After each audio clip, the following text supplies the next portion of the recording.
You're recording. Good. I want you to understand this isn't a story of a spurned employee or a simple corporate dispute. This is a story about building something beautiful, watching someone else put their name on it, and then deciding to build something so much bigger that their stolen trophy becomes irrelevant. It started with Innovate. The name makes me wince now, but back then, it was my everything. It was more than a startup. It was my child, conceived in late nights and lines of elegant code. I built the architecture, the core intelligence, the very soul of the platform. It was my baby. And then there was Patrick. Patrick was the sun to my moon. Where I was quiet, happy as communing with a compiler, he was loud, charismatic, a force of nature in a tailored suit. He could sell a ketchup popsicle to a woman in white gloves. I thought we were the perfect team. I built the reality. He sold the dream. I remember one meeting early on. We were in a glass-walled conference room overlooking the bay, pitching to a group of stone-faced VCs. I had just spent 20 minutes explaining the revolutionary data splicing algorithm that was our secret sauce. The room was cold, unconvinced. Then Patrick leaned forward, a conspiratorial grin on his face. "What Soraya means," he said, his voice dropping to a warm, intimate timbre, "is that we're not just threading needles here. We're teaching the needle to thread itself." He hadn't understood a single technical detail of my explanation, but he'd taken the core concept and spun it into pure gold. The VCs were nodding, smiling. He sold my vision, and they loved him for it. I was just the quiet girl in the corner with the laptop, the tech support. That was the dynamic, always. I built the castles, Patrick gave the tours and collected the keys. The marginalization was a slow, surgical process. First, I was left off a few strategic emails. Then, in bigger meetings, I was introduced as our brilliant engineer instead of a co-founder. Patrick would pat my shoulder. "Don't worry your pretty little head about the business side, Soraya. Just keep the servers humming." Later that night, after the meeting high had worn off, I found him alone in our tiny office, staring at the whiteboard covered in my algorithms. He looked lost, almost vulnerable. "I wish I understood it the way you do," he said quietly, not looking at me. "The code, the beauty you see in it. Sometimes I feel like I'm selling magic I'll never truly grasp." For a moment, I saw the insecurity beneath the charm, the fear that he was a fraud. I should have recognized it as a warning. Instead, I reassured him. "That's why we're a team, Patrick. You don't need to understand every line. You understand people. That's your gift." He smiled then, but it didn't reach his eyes. "Yeah, I guess that's enough." It wasn't enough. But by the time I realized that, it was too late. The passion I had for Innovate began to curdle into a low, constant hum of anxiety. It was still my code, my creation, but I could feel my ownership being systematically erased. The end came in the same boardroom where we'd secured our first major round of funding. This time, it was just me, Patrick, and 2 board members who couldn't meet my eye. Patrick did all the talking. "Soraya," he began, his voice dripping with a faux paternal sadness, "we've reached a point where Innovate needs a different kind of leadership, a more commercially focused vision." I said nothing. I just watched him, this man who had eaten pizza with me on the floor of our first office, now looking at me like a disappointing subordinate. He continued, "The board and I feel it's best if you transition out." He slid a single piece of paper across the polished mahogany table. It was a severance agreement, and paperclip to it, a check. The number on it was a punch to the gut. It was less than his quarterly bonus. It wasn't a payoff, it was an insult. But worse than the check was the look in his eyes. There was no guilt, no shame. There was just a cold, condescending triumph. He had won. He had taken my child and was now paying me a pittance to go away. He gave me a check that was an insult and a smirk that was a declaration of war. He thought he had won. But I decided right then I wasn't going to fight him on his battlefield. I was going to build a whole new world, one so vast that his little kingdom would one day be nothing but a forgotten province. The months that followed were a blur of gray. I watched from the sidelines as Patrick, the visionary solo founder, graced the covers of tech magazines. He gave interviews about his grueling journey, his relentless pursuit of innovation. Every word was a splinter under my skin. But that pain was my fuel. In my cramped one-bedroom apartment, surrounded by empty coffee cups and the blue glow of monitors, a new company was born. I called it VantaCore. It wasn't born from a desire to disrupt a market, but from a burning, silent, and absolute need to prove to myself that I was the architect he'd claimed to be.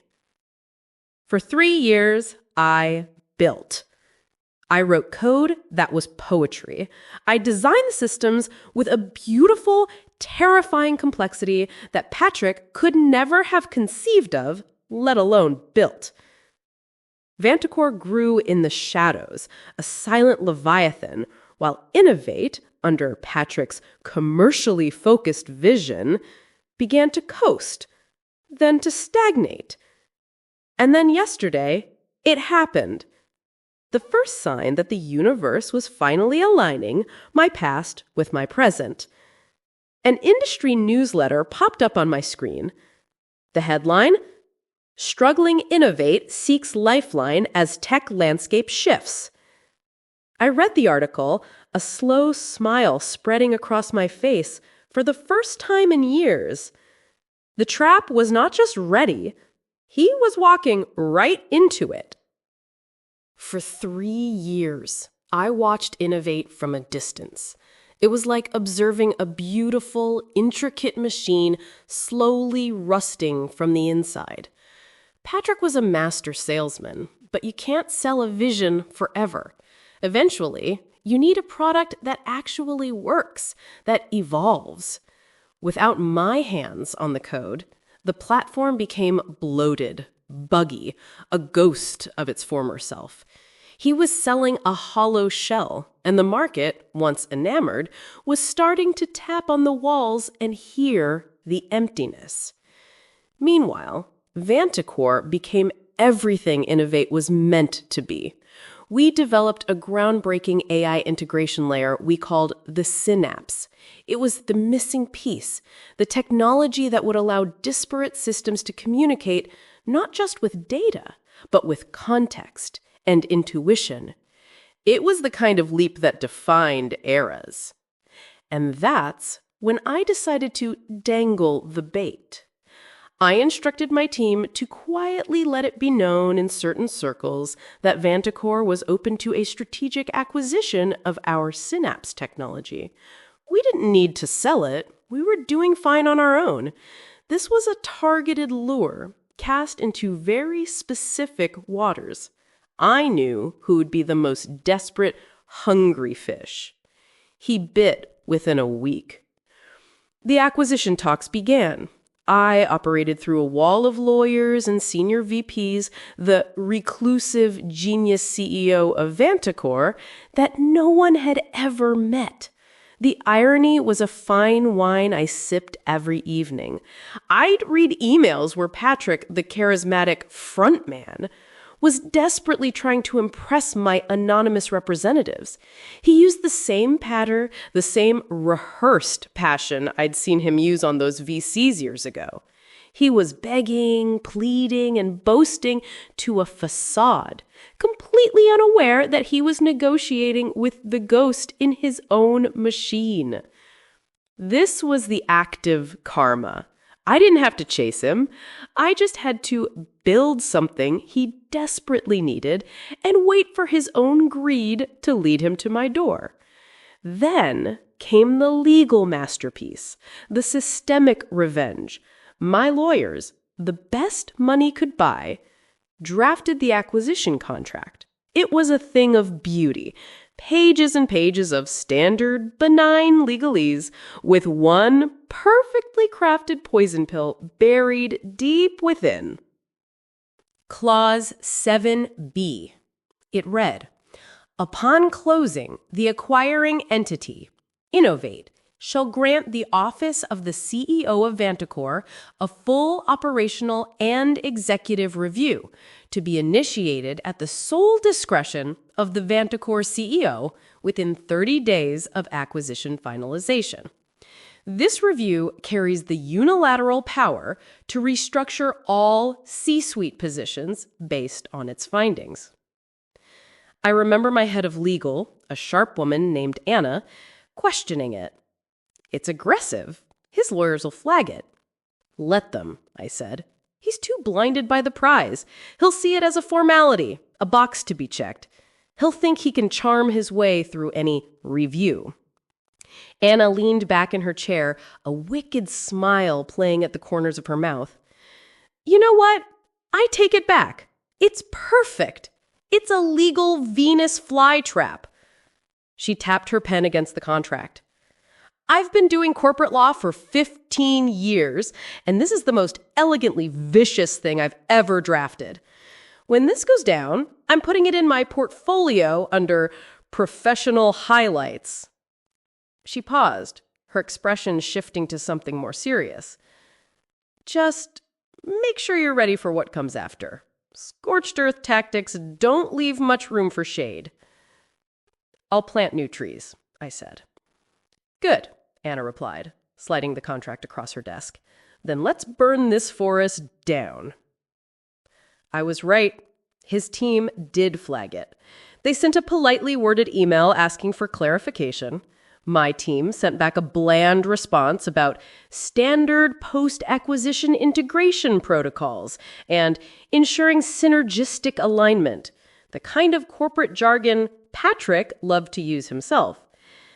I pictured him in his corner office, surrounded by the trappings of his success, dismissing the clause as a triviality.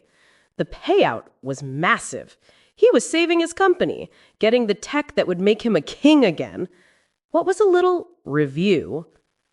The day the signed contract landed in my digital inbox, I felt a quiet, cold sense of victory settle over me. It was done. With a few strokes of his own pen, Patrick had sold me back my own company and signed a warrant for his own professional execution. Every page he signed was a nail in his own coffin, and he was holding the hammer. I didn't have to lift a finger. I just let his ego, his greed, and the letter of the law do all the heavy lifting for me. The trap was no longer just set. It was sprung. I was now the silent, invisible owner of the company that had cast me out. And in 30 days or less, I had the legal, unilateral right to tear it all down. The public announcement of the acquisition was a masterstroke of Patrick's marketing genius, a fact that made the entire situation infinitely more satisfying. He orchestrated a grand unveiling at TechCon, the industry's biggest conference. He would be the keynote speaker, the visionary leader who had strategically guided Innovate to a triumphant exit, absorbing the groundbreaking tech of the mysterious VantaCore. The stage was set, quite literally, for his greatest performance. I decided that simply waiting for the contractual review was too passive. The legal trap was set, but the emotional torment was a landscape I could still sculpt. For the 2 weeks leading up to TechCon, I instructed my team, the office of the CEO of VantaCore, to play with our food. It began subtly. An email from VantaCore's VP, with me ghostwriting every word, was sent to Patrick and his entire C-suite. It requested a preliminary deep dive analysis into Innovate's R&D pipeline for the last 18 months. The problem was there was no pipeline. Patrick had fired most of the serious engineers and had been coasting on my old code for years. I watched the read receipts appear. For 12 hours, nothing. Then, a panicked, overly verbose reply from Patrick filled with buzzwords and promises of a comprehensive presentation at a future date. We didn't reply. 2 days later, another email, a request for an urgent video conference between Patrick and the elusive CEO of VantaCore to align on vision. Patrick's reply was instantaneous, fawning, eager. My team sent a calendar invite. He cleared his entire afternoon. 5 minutes before the call, he received a terse email from an executive assistant. Apologies, the CEO has been pulled into an unforeseen matter. We will reschedule. We did this 3 times. Each cancellation was more last minute. Each reason more vague. I could feel his anxiety through the digital ether. He was a man waiting for a sword to fall, but the executioner kept yawning and checking the time. The final touch was my favorite.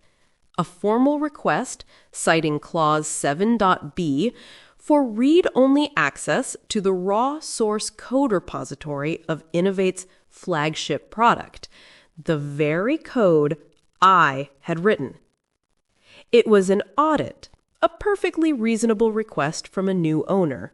For Patrick, it must have felt like an invasion of his most sacred, fraudulent space. He couldn't refuse, but granting access was like handing over the diary of all his lies. I spent an evening scrolling through the code. He hadn't even bothered to change the comments. My name was still there, in the digital scaffolding, on lines he'd claimed as his own genius. His engineers had tried to patch and modify things, creating a tangled, inefficient mess.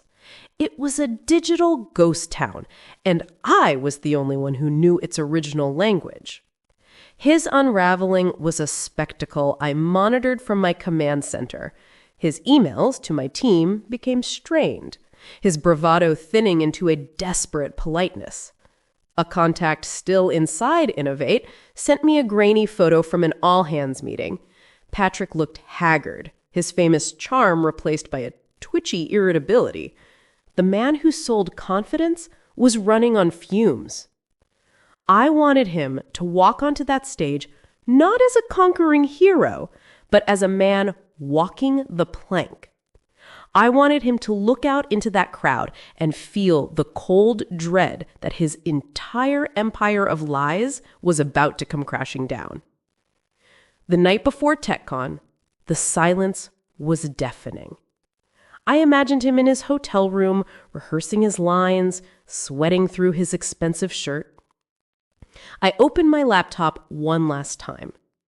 It was time to give him one final push. I sent the email myself from a secure, untraceable account. It was addressed only to him. No signature, just 2 lines. The CEO is very much looking forward to your keynote tomorrow. She will be in the front row. Make it memorable. The buzz in the TechCon auditorium was a physical force, 1,000 conversations merging into a single hum of anticipation.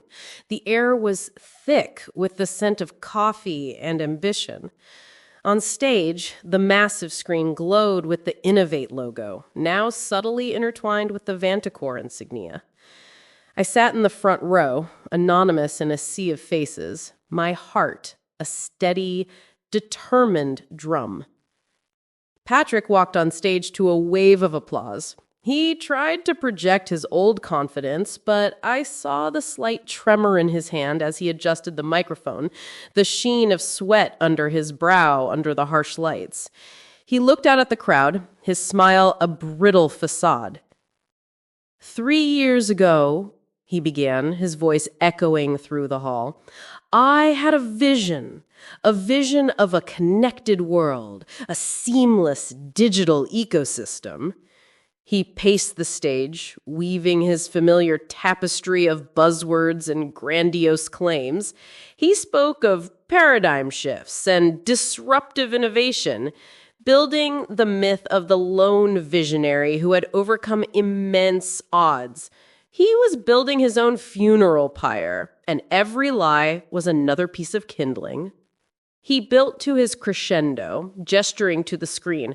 And today, with the power of VantaCore's Synapse technology, that vision is complete. We have achieved the impossible. The applause was thunderous. He stood there, basking in it, a king atop a mountain of sand. Then he opened the floor at questions. I'd be happy to address anything from this brilliant community. This was the moment. The first question appeared on the giant screen behind him, prearranged by my team. A hush fell over the room as the words appeared in stark, black text. From the CEO of VantaCore, can you explain the core algorithm of the platform you built, the one you're calling the heart of Innovate? We're all fascinated by its genesis. Patrick froze. The color drained from his face. The silence stretched, becoming uncomfortable, then agonizing. He cleared his throat, a dry, rasping sound. The algorithm, it's proprietary, of course, a trade secret. He forced a laugh that died in the cavernous room. But it's a complex piece of machine learning, a neural network-based... He was flailing. A technician trying to describe an engine he'd never looked under the hood of. The audience shifted in their seats. Cameras continued to roll, live streaming his implosion to the world. That's when I stood up. A stagehand handed me a microphone. The sound of my heels on the stage steps was the only noise in the entire auditorium. I walked to the center of the stage, stopping a few feet from Patrick, who looked at me with utter, uncomprehending horror. The auditorium smelled of expensive cologne and the electrical ozone of thousands of charging devices. My heels clicked against the stage floor, 9 precise steps, each one echoing in the cathedral silence. I could hear someone's camera shutter in rapid-fire bursts, the rustle of programs as people leaned forward in their seats. My hands were steady on the microphone, but I could feel my pulse in my throat, a hummingbird flutter of adrenaline and 3 years of compressed rage. I brought the microphone to my lips. My voice was calm, clear, and carried across the dead silence. Hi, Patrick. It's been a while. I turned to the audience, then back to him. Maybe I can help you with that question. After all, I wrote it. The silence broke into a wave of confused murmurs. Flashbulbs popped. My name is Soraya, I said, my gaze sweeping the crowd. I am the founder and CEO of VantaCore. But before that, I was the co-founder and lead architect of Innovate. I wrote every line of the core code that Patrick just claimed to have built. The algorithm he can't describe is one I developed in my apartment while he was out giving interviews about his grueling journey. I turned to the main screen. With a click of a remote in my pocket, I displayed the original source code. My name, clear in the comments. The screen flickered, then went black. My heart stopped. A technical glitch. Of course, the universe's sense of irony. Patrick's eyes flicked to the dead screen, and I saw a spark of hope reignite in them. The audience murmured. Someone coughed. I had maybe 10 seconds before I lost them, before this moment dissolved into technical difficulties and awkward laughter. I didn't need the screen. Let me tell you about line 2847 of the core processing module, I said, my voice cutting through the confusion. It's a recursive function I wrote to handle edge cases in data parsing. The comment reads, Soraya's miracle. Don't touch unless you want to break everything. Patrick's team touched it anyway. That's why your load times tripled last quarter, Patrick. You broke my miracle. The screen flickered back to life, showing exactly that line of code. The audience gasped. I hadn't lost them. I shown them I didn't need props to prove my mastery. I showed side-by-side comparisons of the elegant original architecture and the bloated, bug-ridden mess it had become under his vision. I displayed emails he'd sent to my team, begging for the acquisition, praising technology he didn't understand. I dismantled him, piece by piece, with the cold, hard facts of code and dates and evidence. I wasn't emotional. I was a surgeon removing a tumor. With each slide, each line of code, his fraud was exposed to the world. The audience watched, rapt, as the charismatic CEO was revealed as a hollow man, a puppet who had cut his own strings. When I was finished, I turned to him. He was a ghost, trembling, utterly broken. This is not a personal vendetta, Patrick. It's a correction. I addressed the crowd again. It's a lesson that true value isn't in the story you sell, but in the work you do. It's in the code you write, the problems you solve, the value you create.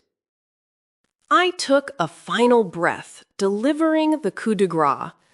As my first act as the majority owner of the newly merged company and pursuant to Clause 7B of the acquisition contract Patrick himself signed, I am announcing a full restructuring, effective immediately. I looked him dead in the eye, my voice cold and final. Patrick, your position is redundant. Security will meet you backstage to collect your access badge. For a moment, there was absolute silence. Then the room erupted, not in applause, but in a roar of shock, of conversation, of cameras flashing wildly. Patrick stood frozen, a statue of shame, before two security guards gently took his elbows and led him off the stage. He didn't look back. I stood alone at the podium, the lights warm on my face. He didn't just steal my company, he stole my voice. Standing on that stage, I wasn't just firing a fraudulent executive. I was taking my voice back. And this time, the whole world was listening. But as the auditorium erupted and the cameras flashed, as I stood alone in the spotlight Patrick had craved, I felt something unexpected beneath the triumph. A hollow ache. I had proven I was the architect, the genius, the one who deserved the credit. I had reclaimed my story. But I had also become someone who could orchestrate another person's public destruction and feel satisfaction in watching it unfold. Was that justice? Or had I just become a different kind of monster, one who wielded code and contracts instead of charm and manipulation? I didn't have an answer. Maybe I never would. What I did know was this: I would never be erased again. And if that required me to become someone harder, colder, more ruthless than the girl who once built beautiful code in a cramped apartment, so be it. Some prices are worth paying, even when you're not entirely sure what you've purchased.